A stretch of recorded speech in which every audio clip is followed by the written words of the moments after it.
Folks, give a huge round of applause for our next storyteller. Give it up for Gabriela Quiroz.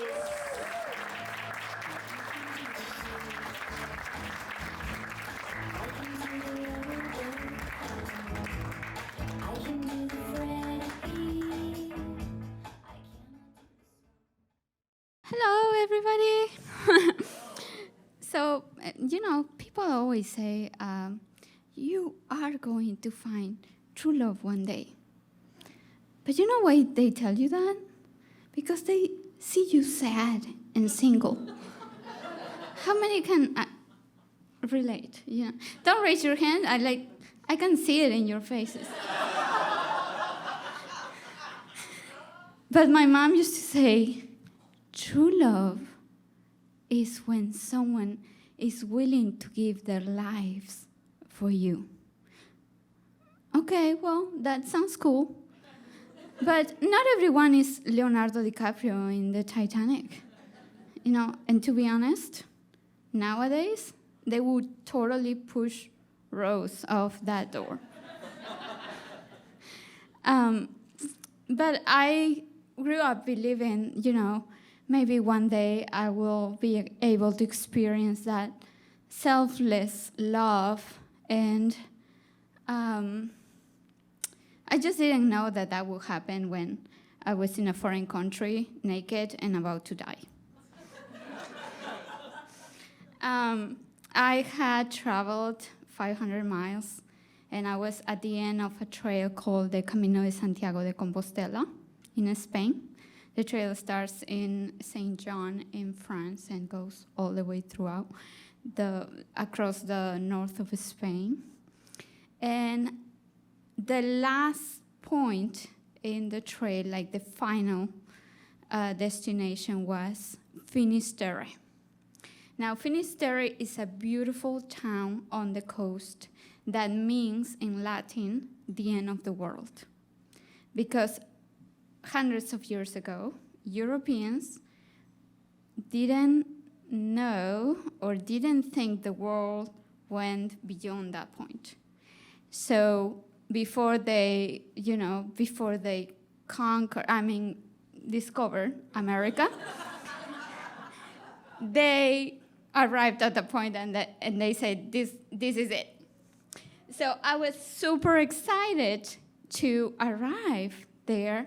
And it was historical, it felt magical, and I was thinking, maybe as soon as I get there, as I enter this beach, I will, all this weight and all this sadness that I feel will fall away. But to be honest, instead of that, the only thing that fell away were the clothes of people that arrived there. Because literally they were taking their clothes off and burning it, and there was like this big fire, and they were jumping in the water, but naked. And to me, that was shocking. So I grew up in the Andes of Peru, and my family was very traditional. And, if you could find water, like some water, like a bucket of water, you were lucky. So, therefore, I didn't know how to swim, okay? And also, I was raised to be a proper, modest woman. I had to cover myself all the time to protect myself from men and to protect men from themselves.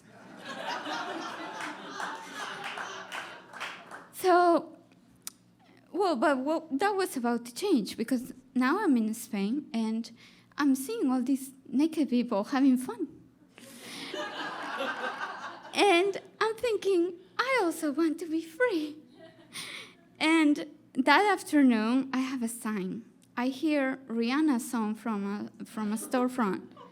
Shine bright like a diamond. And it's like devil's voice whispering, shine bright like a diamond. And I'm like, okay, finally, this is my time to be free and to embrace, this new me. I had just walked away from a really bad relationship, and I was hoping that this was an 8-year relationship that I had hope it was gonna last a lifetime. But this guy cheated on me with a very hot Colombian girl, and I had to walk away, and I was questioning myself about what love was, what was really about, and what it really meant. And that afternoon at golden hour, I decided to go to a secluded beach, and I decided I'm gonna go skin dipping. I took my top off. I made sure that I was by some rock, so no pervert would pop up last minute. And I went in the water, and as the water touched my chest, I was embracing this new freedom. And all of a sudden, I realized there was a giant weed wrapped around my leg. So as I tried to get away from it, I was being pulled by the ocean. And did I tell you I didn't know how to swim? So, I know the basics, okay? Don't judge. I know the basics, put one arm in front of the other, then push your leg back, and stay calm. Stay calm. So then all of a sudden I realized, time is going by, and the shore is getting farther and farther away, and stay calm, yeah?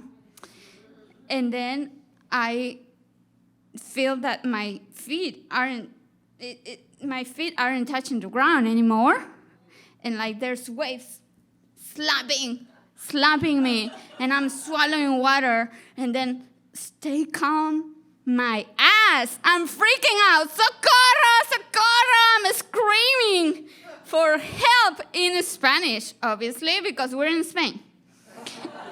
So, but no one is coming. Seriously, where are all the perverts when you need them?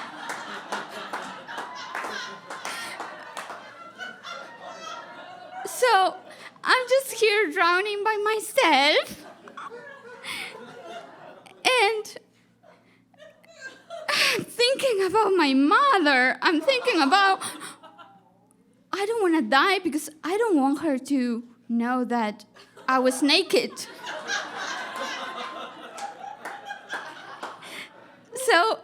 So I have to try, I have to fight.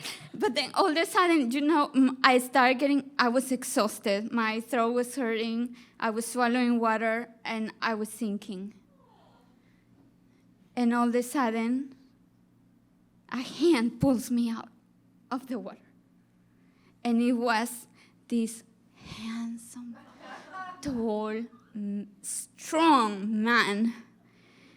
And I was thinking, is this a dream?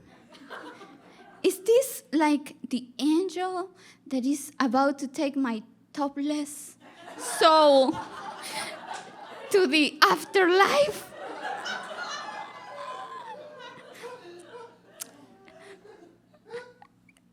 So I embraced him, and he helped me, and he kept me floating for a long time until there were 4 men that had to come with sweatsuits. They were professionals. And turns out we were trapped in 3 currents, and we could not get out. So it took a while, but by the time I was at the shore, I had this board that they had given me. I held onto it like a squirrel who holds onto a French fry in a poor country. And at the time we arrived, there was like an ambulance and there was a crowd and there was like paramedics and everyone was waiting. And then this guy that had helped out, he's like, okay, you survived, you're fine. So they took the board from me and I looked down and I don't have my bottoms. I am completely naked in front of everybody. And I am so embarrassed. My hands are not big enough to cover all the things that I need to cover. So I sit there and, there's some paramedics. I'm like kind of like checked out. I'm like in shock. And after a while, this guy comes to me and starts talking to me. And then he asks, do you recognize me? And I look at him and I'm like, I don't. And he's like, I'm the guy that got you out of the water. So this was the guy that saved me.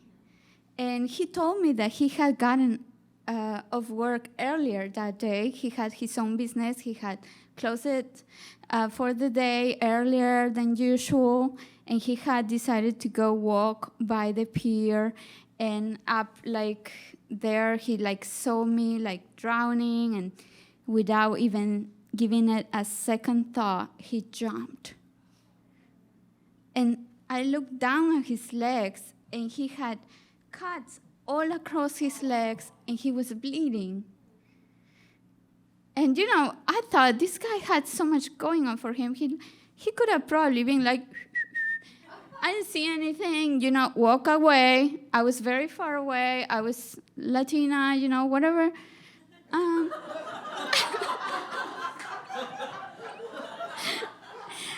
But this guy jumped and saved me. And so when he told me this, I was like, what is your name? And he said, my name is Jesus. In Spanish, Jesus. So I was saved by Jesus. At the fucking end of the world, I was naked, and how much more intimate than that can it get? So when I tell people this story, or when I tell my friends about it, they all ask, so what happened? Did you get his number? Did you call him afterwards? What happened? Even my ex-boyfriend, he said, please tell me that you had sex with him. And yeah, I called him, I had his number, I called him. We had the best relationship until this day. No, that is actually a lie. It didn't happen. I was dumb. I never even asked for his last name. So if you know him, or if he ever watches this video, contact me. Or not, I can buy myself flowers.